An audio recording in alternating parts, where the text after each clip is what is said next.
Bismillahirrahmanirrahim.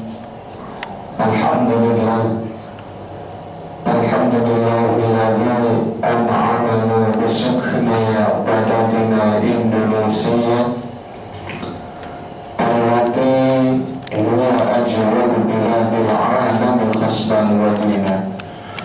Allahumma salli wa sallim wa qarrim wa azim ala nabiyyina Muhammadin Allahumma salli wa sallim wa barik salatan taj'alna biha min awlil ilmi zahiran wa batinan wa ala alihi wa sahbihi ajma'in alladhina i'tadaw bihi qawlan wa fi'lan wa ihsanan.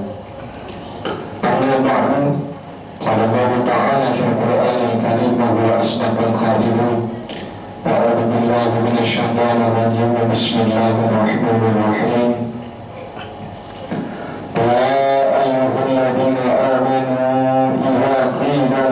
تفسحوا في المجالس فافسحوا يفسح الله لكم وإذا قيل انشزوا فانشزوا يرفع الله الذين آمنوا منكم والذين أوتوا العلم درجات والله بما تعملون خبير. صدق الله وصدق رسوله. Bersama-sama kita berbagi doaan Pastor Jami Al-Alif Ustaz Al-Haj Al-Sandi rahimahullah wa rahimahullah. Kita doa mudah-mudahan Allah kasih panjang umur serta afiat sehingga bisa terus memantik kita untuk selangkah untuk dekat dengan Allah Subhanahu wa Ta'ala melalui keaktifan dari DKM Masjid ini. Para pimpinan dari PT Baris Prima, ya betul ya, Dani Prisma, mohon maaf. Para karyawan, bapak-bapak, ibu-ibu yang mohon maaf betul tidak mampu kami sebentar namanya satu persatu untuk meyakinkan percaya tanpa mengurangi rasa syukur dan mahabbah cinta kami kepada para ulama sekalian.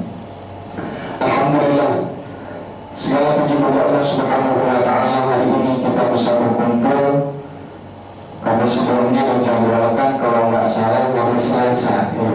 Tapi kita mundur sebentar nggak apa-apa ya, karena memang mainnya utamanya daripada PT ini memang bergeraknya di bidang ya perusahaan, di bidang holding gitu ya. Dan ini sebagai bonus yang udah bisa dilaksanakan aja ini udah luar biasa karena jarang. Pagi kemarin saya ingat betul pas lagi COVID masih tetap jalan. Coba di tempat-tempat yang lain saya pikir gak sampai segitunya, ya udah cuma dulu tadi nyatanya itu gitu. Alhamdulillah, mudah-mudahan perangkat kita ke masjid ini, niat kita untuk menuntut ilmu semuanya yang baik-baik dijaga oleh Allah Subhanahu wa Ta'ala. Salawat serta salam kepada baginda Nabi Muhammad sallallahu alaihi wasallam. Semoga kita tidak hanya mendapatkan syafaatul uzma, tapi mudah-mudahan kita bisa bertemu bertatap muka, mencium tangannya Rasulullah, memeluknya. Amin amin ya rabbal alamin.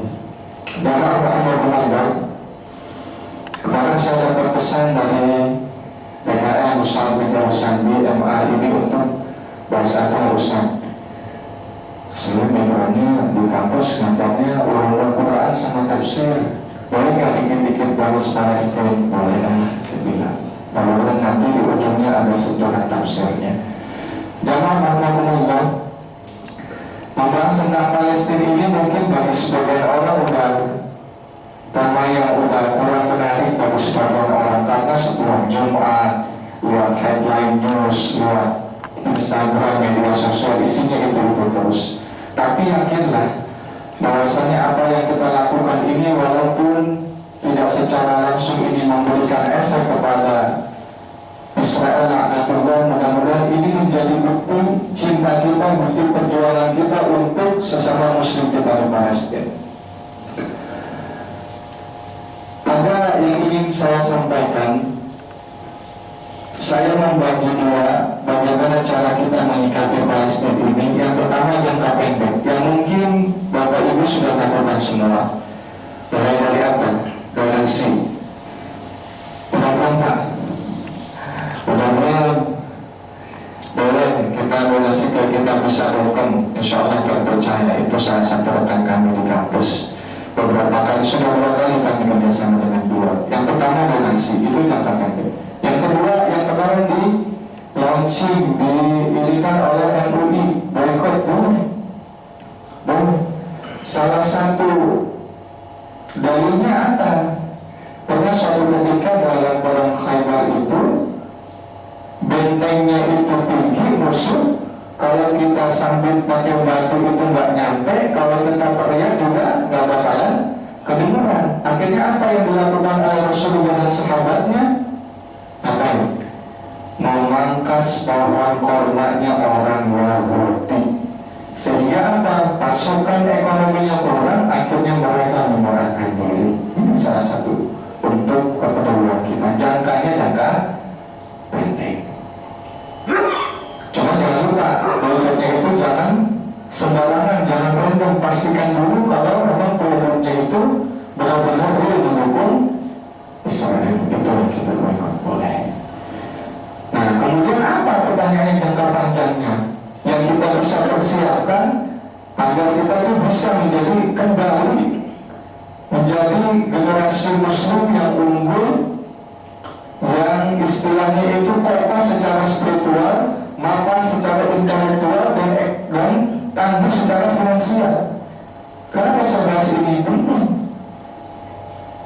Kenapa sih Israel sampai sekarang nggak mau berhenti? Kemarin mencatkan senjata sebentar, tapi serangannya masih terus ada. Kenapa?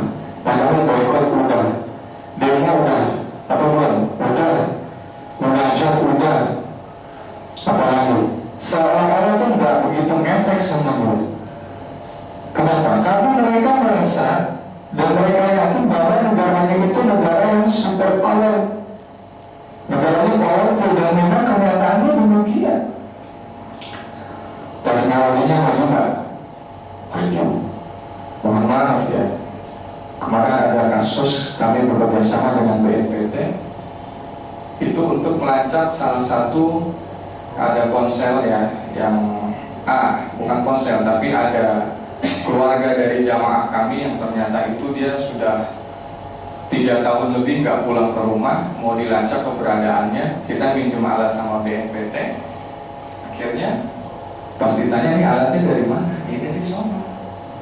Saking canggihnya, cuma sekali klik nomornya, semua WA yang masuk keluar tuh ketahuan, posisinya tepatnya di mana ketahuan.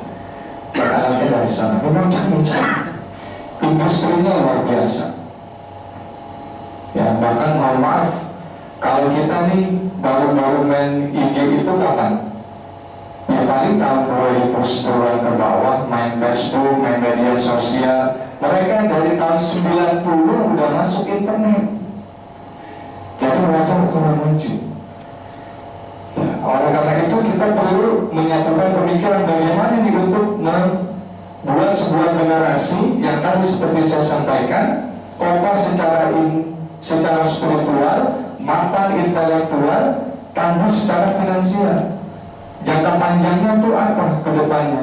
Apa yang kita persiapkan untuk anak-anak kita nanti ke depan? Biar apa? Biar anak-anak kita menjadi generasi yang unggul. Kalau muslimnya unggul, yakin nggak ada yang berani, Pak. Nggak ada yang berani. Yang pertama, kawal pendidikannya. Yang pertama, kawal pendidikannya. Jangan ada dikotomi, pemisahan antara ilmu umum dan ilmu agama. Kata Imam Syafi'i, man arada dunya fa'alaihi bil ilmi, wa man arada al-akhirata fa'alaihi bil ilmi. Yang pengen dunianya meroket dengan ilmu, yang pengen akhiratnya aman masuk ke dalam surga juga dengan ilmu. Wa man arada huma fa'alaihi bil ilmi. Kalau mau balance dunianya, ukhrawunya juga dengan ilmu. Maka tugas dari kita masing-masing, orang tua ke anak, anaknya, kakak ke adiknya, atau paman keponakannya, dideteksi sedini mungkin. Kira-kira anaknya, adiknya, keponakannya ini kecenderungannya di mana? Kalau ternyata setelah dideteksi ini, oh ini kecenderungannya di agama dengan anak, masukin pada pesantren, biar dia berubah dengan ilmu fikih, ilmu tafsir, tasawuf, akidah dan lain sebagainya. Namun jangan lupakan sisipkan pengetahuan umum. Agar apa? Keluarga dari pondok bisa beradaptasi dengan zamannya. Kalau ternyata pas dideteksi anaknya kecenderungannya ke pengetahuan umum, berani. Kita butuh muslim yang ahli ekonomi, ahli geografi, politik, ahli hukum. Sekolahkan dia biar tinggi. Namun jangan lupakan pendidikan agamanya agar balance antara dunia dan akhiratnya, agar bisa tetap sholat, agar bisa tetap ngaji, agar bisa tetap dalam koridor syariah. Kenapa ini penting saya sampaikan? Kita rindu Pak. Kalau baca sejarah dulu Barat belum Islam udah tinggi. Kita rindu kapan lagi muncul Ibnu Sina. Tahu Ibnu Sina? Ahli apa Pak? Bu? Ahli apa Ibnu Sina? Ada rumah sakitnya Avicenna apa? Kedokteran, tapi ternyata beliau bukan cuma ilmuwan, beliau ngarang kitab namanya Ar-Risalah fi Shalah. Orang Barat banyak mengambil kitabnya aktif, udah diterjemahin ke dalam berbagai macam bahasa, Belanda, Inggris dan lain sebagainya. Kita rindu lagi ada sosok Ibnu Khaldun, Ibnu Arabi, Ibnu Farabi,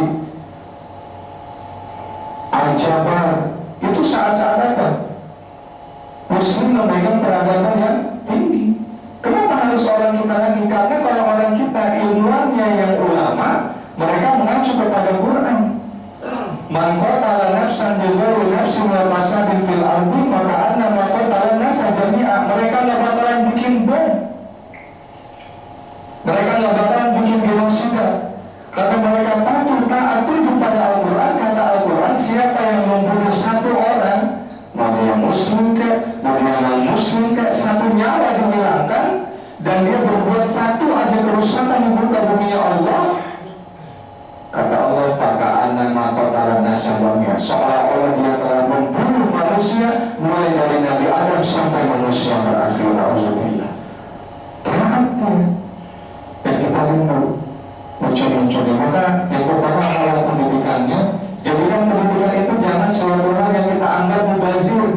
Ya, sekolah tinggi-tinggi mubazir lagi, yang malah cari yang murah aja. Jangan anggap pendidikan itu sebagai investasi yang pasti bakalan kita petik di kemudian hari. Percaya sama janji Allah, yarfa'illahu alladhina amanu minkum walladhina utul ilma. Darajat Allah yang bilang, Allah yang kasih garansi akan mengangkat orang yang dalam badannya tertancap keimanan dan memiliki ilmu pengetahuan. Ingat, di situ tidak dibilang ilmu agama saja, ilmu umum pun demikian. Apa garansinya? Allah yarfa'illahu alladhina amanu minkum walladhina utul ilma darajat. Allah akan kasih dia bukan satu derajat. Disebutnya dengan kalimat jamak plural, artinya derajat yang akan dia sandang di dunia ini. Untuk maka mulai dari sekarang kita kawal pendidikan anak kita setinggi mungkin, semaksimal kita bisa angkat-angkatnya semestinya, biar dia jadi ahli di bidangnya. Untuk kalau dia sudah jadi ahli di bidangnya, mau yang umum, mau yang ilmu agama, dia akan menyelamatkan agama ini. Dan dia akan membawa masalah untuk umat seluruh dunia. Itu. Lalu apa yang kedua? Jangka panjangnya, kawal pergaulannya. Ya Allah, mohon maaf lah, majelis memang banyak menjaga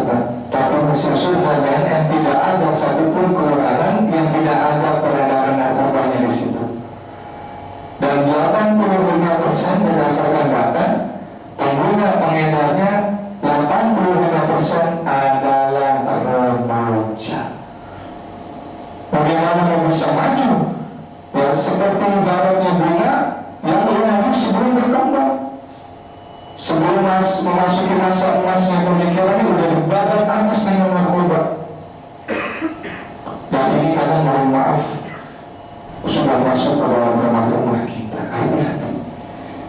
Pesannya buat siapa? Yang pertama pasti keluarga, bukan orang tua doang. Kata Quran, qul anfusakum wa ahlikum. Nah, kalau itu bukan orang tua anak, abang adik juga bisa, paman keponakan bisa, bibi keponakan bisa.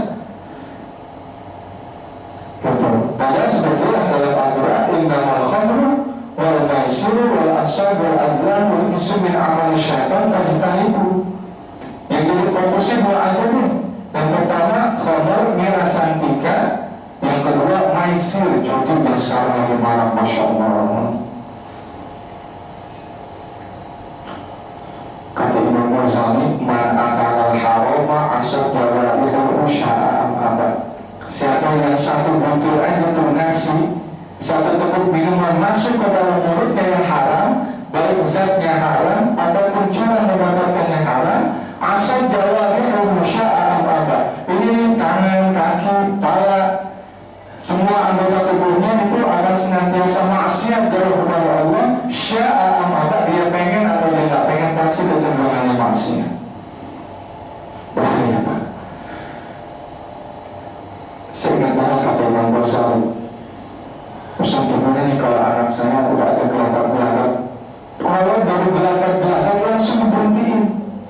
Imam Ghazali kasih analogi, kalau anak udah nyerempet-nyerempet ke arah maksiat, dirasa tiga judi dan yang sebagainya, baru-baru itu masih bisa diselamatin. Kata Imam Ghazali seperti kerbau yang dicocok hidungnya.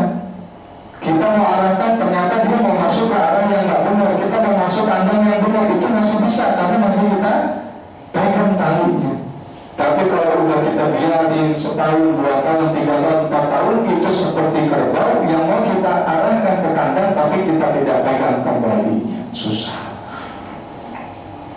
banget. Kayak di Malaysia, judi. Sekarang memang nggak kelihatan orang main judi kayak dulu di kasino, main remi dan lain sebagainya. Sekarang di rumah bisa. Kita lihat anak kita sholat juga, ini juga, lagi juga, ternyata jangan lupa cek HP-nya.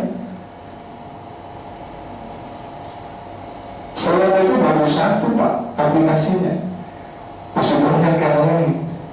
Dan ini bentuk preventif kita kepada keluarga agar apa? Agar anak ini bisa berkembang, ya, barokah, bisa keluar apa keadaannya nanti.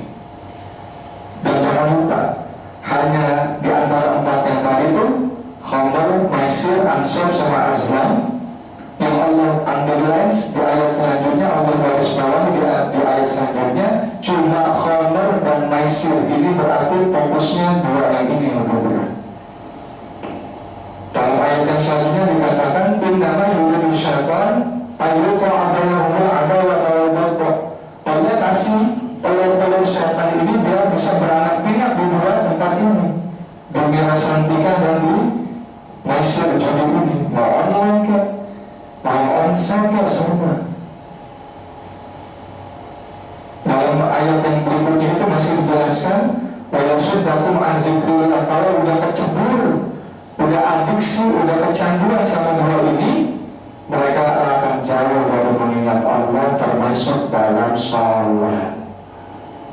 Ini penting. Kan kita di pas orang tua aja, di lingkungan kita mah, di masyarakat boleh aja ada pihak salah. Setiap Jumat kita diingatkan apa? Inna Allaha ya'muru bil adli wal ihsan wa ita'i dzil qurba wa yanha 'anil fahsya'i wal munkar. Pesannya am, pesannya khusus untuk semuanya. Maka jangan mikir nanti munkar itu langsung kita ke tempat-tempat tertentu, enggak juga. Mulai dari rumah kita sendiri. Jangan-jangan sudah ada benih-benihnya. Belum kita ngecek sekali-sekali HP anak, boleh. Agar kita bisa lebih awas. Jangan sampai udah kandung terlanjur masuk, akhirnya kita sulit mengontrolnya.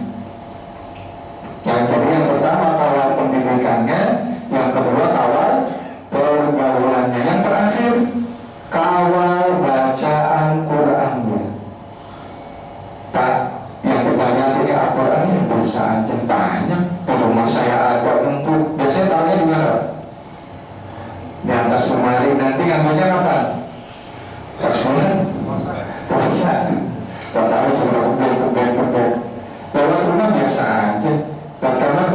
salah besar. Ingat, mukjizat Rasul itu banyak.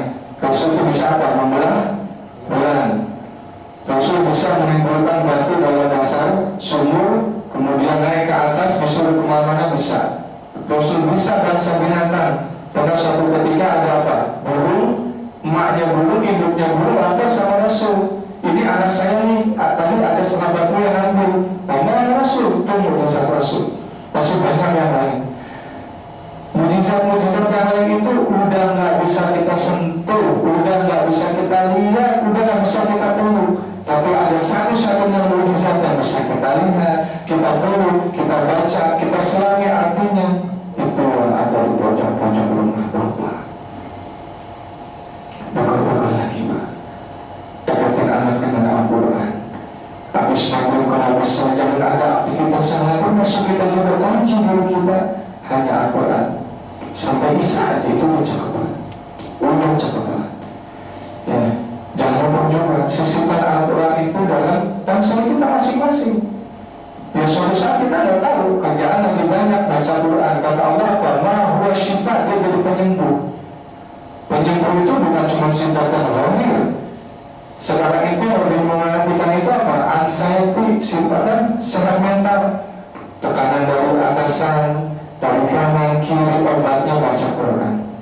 Karena zilun minal Quran lima huwa syifa, dan tidaklah aku turunkan Al-Quran itu kecuali sebagai obat. Baca. Ya cuma bacanya juga jangan terlalu lah, maksudnya ketika lagi kerja baca, maksudnya berapa sih? Jam 8 ya? Jam 8 baca Quran ada besar juga, bukan pada tempatnya. Tapi dengan berpuasa, ketika memang lagi puasa lagi ini baca Quran itu ya, manfaatkan Quran yang ada sebanyak mungkin. Quran itu Pak, kalau kita praktekin benar-benar, jangankan yang bacanya benar, kata Rasul yang bacanya salah aja dapat pahala. Tuh, bagaimana nggak ingat temukan sama Al-Quran. Dan Al-Quran itu menurut beberapa tafsir itu bisa taisir rezeki, bisa membantu mempermudah datangnya rezeki. Ada salah satu hadis yang mengatakan, Ja'a rajulun ila Nabi sallallahu alaihi wasallam. Datanglah pemuda kepada Rasul. Wasyaka alaihi al-faqr. Lalu nabui kefakirannya, kekurangannya, kemiskinannya. Lalu kata Rasul apa? Iza dakhalta baitaka fasallim. Kalau masuk rumah harus kudu mengucapkan salam. Kalau ada orang biasanya kita gimana? Udah tahu di rumah keluar semua harus jalan-jalan ke puncak. Ada orang nggak? Ada nggak? Nggak ada. Kalau ada orang biasanya kita bilangnya Assalamualaikum, keselamatan untuk kalian kumnya tuh. Tapi kalau nggak ada orang, bilangnya apa? Permisi. Alaika kamu, ada orangnya di depan. Kalau orangnya bilangnya permisi. Kalau nggak ada, cara salamnya diubah domirnya menjadi Assalamu alayna wa ala ibadillahis sholihin. Jangan Assalamualaikum, udah tahu nggak ada orang, bilangnya Assalamualaikum. Nanti kalau ada yang jawab gimana? Assalamualaikum, sampai jawab. Assalamu alayna. Nah ini ada hadisnya, kata Rasul, kalau mau masuk rumah, tiap masuk rumah kasih salam, lalu baca Qul huwallahu ahad sampai selesai, marratan wahidah, cukup satu kali. Lalu rezeki itu dengan izin Allah akan mengalir kepada orang tersebut sampai lupa ke jirani. Jirani itu tetangga-tetangganya. Jadi nanti setelah masuk rumah, Assalamualaikum, jangan langsung masuk, jangan baca Qul baru satu kali. Mudah-mudahan kan rezeki itu bukan cuma uang, sehat, anak sekolah lancar, ya pergaulannya benar, kita kerja juga nyaman. Rezeki bukan? Rezeki. Kemudian apa? Dengan membaca Quran itu ada sebuah narasi dari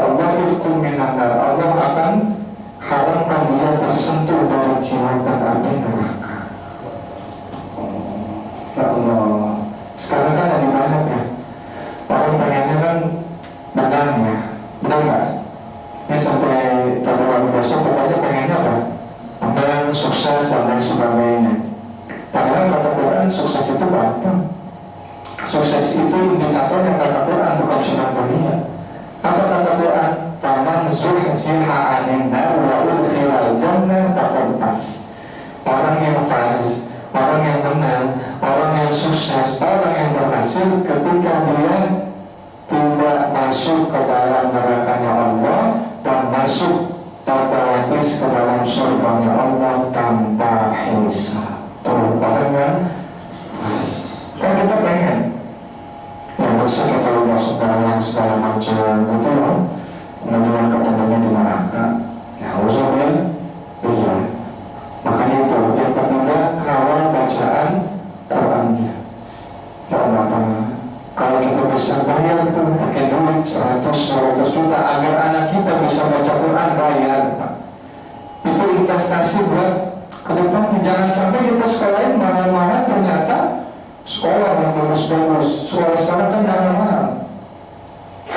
Bapak tahu Cikal nggak? Karena saya di pendidikan juga. Tahu Cikal ya? Yang di Cimatupang. Ya itu masuknya berapa Pak? Ada yang tahu? Tebak kira-kira berapa? Angkanya?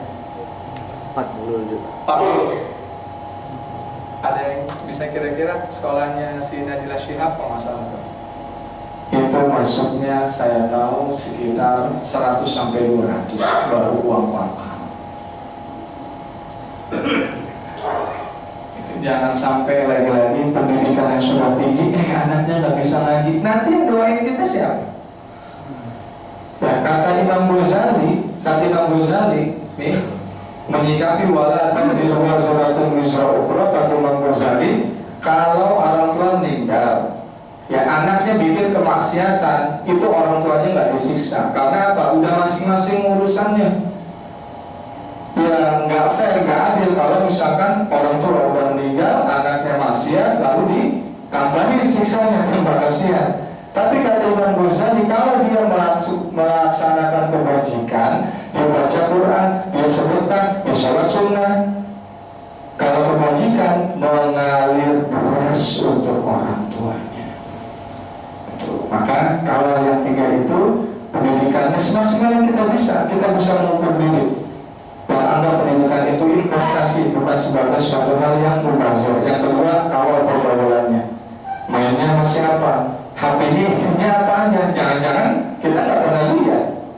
Yang ketiga, kawal baca Qurannya, karena dialah yang akan terus mengirimkan kepada kita pundi-pundi pahala ketika kita sudah ada di dalam kubur. Nah, inilah mungkin kajian yang dapat saya sampaikan ya mengenai Palestina. Jangka panjangnya apa? Saya nggak bahas banyak-banyak tentang Bogor atau Tangga. Saya mau generasi Muslim kita kembali memegang kendali di masa depan dengan tiga tadi: jaga pendidikannya sebelum mungkin, jaga pergaulannya, kemudian yang ketiga jaga bacaan Qurannya. Kalau ada pertanyaan kami persilahkan. Saya Amin.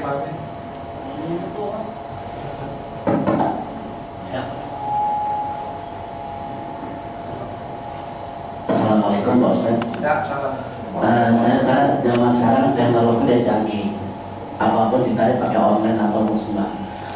Bagaimana cara kita menyikapi anak yang main handphone itu terlalu tinggi, maksudnya terlalu berjam-jam.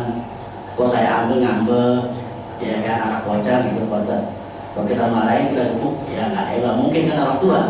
Nah caranya gimana Pak Ustaz? Biar bisa kita mengambil sesuatu bagi dia untuk tidak bisa lagi main handphone. Atau teknologi kita jauh dikit lah Bapak. Terima kasih Pak Ustaz. Waalaikumsalam warahmatullahi wabarakatuh. Usia berapa anaknya Pak? Kuliah. Wah, udah kuliah.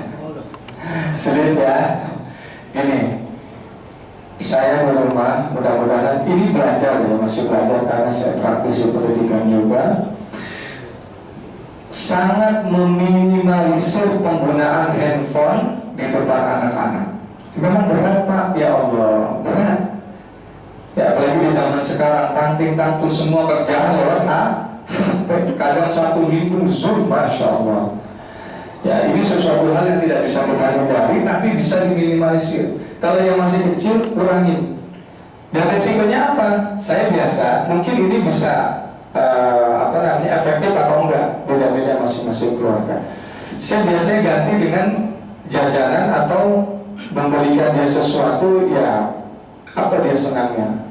Pergi ke taman kan, sifatnya yang bisa melatih psikomotoriknya.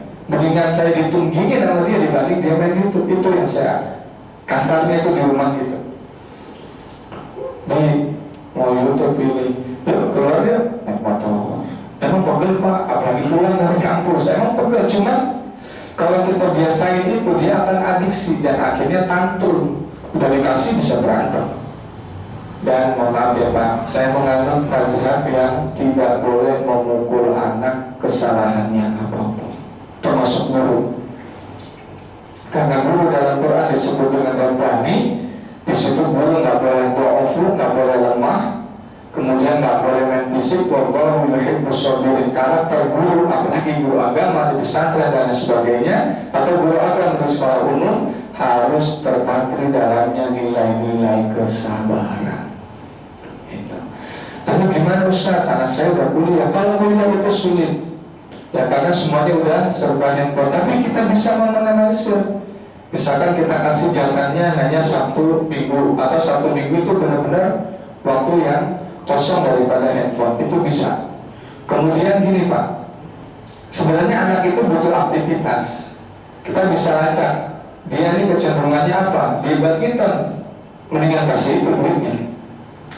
Itu sekolahnya dia badmintonnya ini, atau dia apa sekarang tuh anak muda boxing ya, tinju katanya, kasih ranahnya. Kalau saya lebih mending keluar duit untuk dia bergerak dibandingkan kita nyantai emang di rumah, bisa tiduran, bisa ya yang lain gitu ya. Tapi anak kita main handphonenya berselancarnya begitu luas.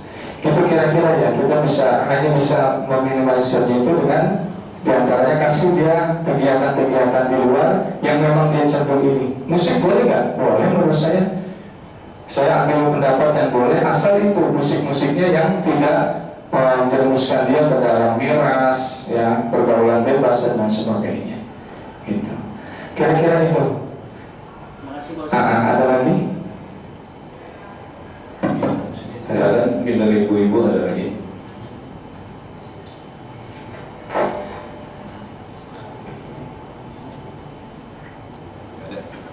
Cukup ya? Ya kalau cukup kita akhiri dengan doa. Yang punya anak di rumah, kalau ada air hujan,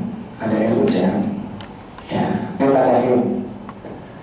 Ya ini saya dapat dari guru saya dapat dari guru-gurunya lagi, terus nyambung. Tadahin, tapi jangan yang air genteng ya. Air genteng nanti takutnya di atasnya ada kotoran, ya. Ini sebagai alternatif aja ya.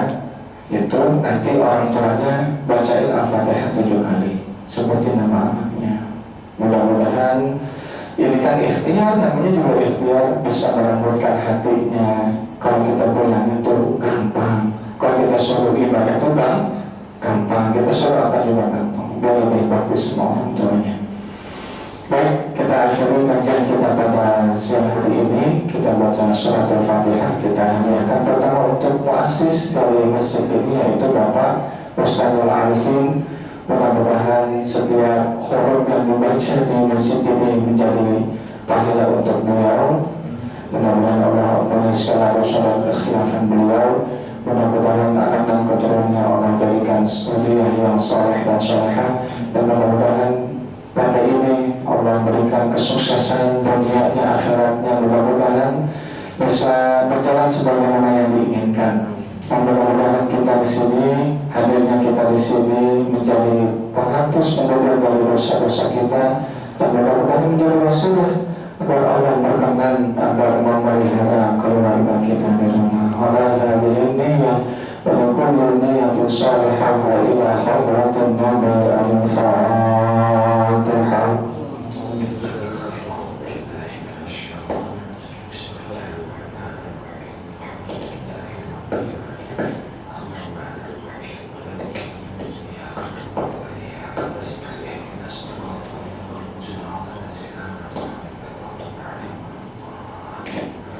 Astagfirullah. الحمد يا الله يا مولانا يا معبود. بسم الله الرحمن الرحيم. الحمد لله رب العالمين. اللهم صل على سيدنا محمد نبي ورحمة الشفاعة وعلى آله وصحبه أجمعين. اللهم اغفر لنا ذنوبنا ولوالدينا ولمشايخنا ولمعلمينا ومن له حق علينا ومن أحب وأحسن إلينا وحال لكافة المسلمين أجمعين. وارزقنا يا الله رزقا حلالا طيبا كثيرا مباركا وولدا صالحا عالما فقيها وعمرا طويلا. ربنا هب لنا أزواجنا وذريتنا قرة أعين واجعلنا للمتقين إماما ربنا آتنا في الدنيا حسنة وفي الآخرة حسنة وقنا عذاب النار. وصلى الله على محمد والحمد لله رب العالمين. Kurang lebihnya saya mohon maaf. Terima kasih atas kesempatannya. Wa'afu minkum. Assalamualaikum warahmatullahi wabarakatuh.